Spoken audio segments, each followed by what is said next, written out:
So for those of you with GDI engines and you've tried to convert your vehicle to CNG and it's not working, yeah, you can contact me. I do GDI engines.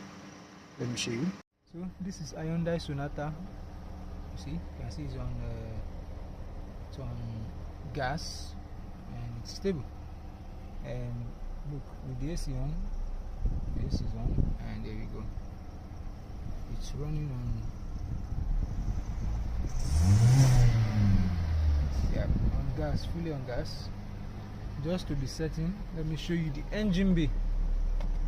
And how do you even put this? Yeah, there it is.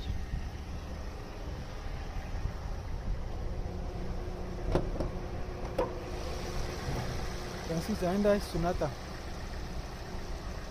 running fully on CNG.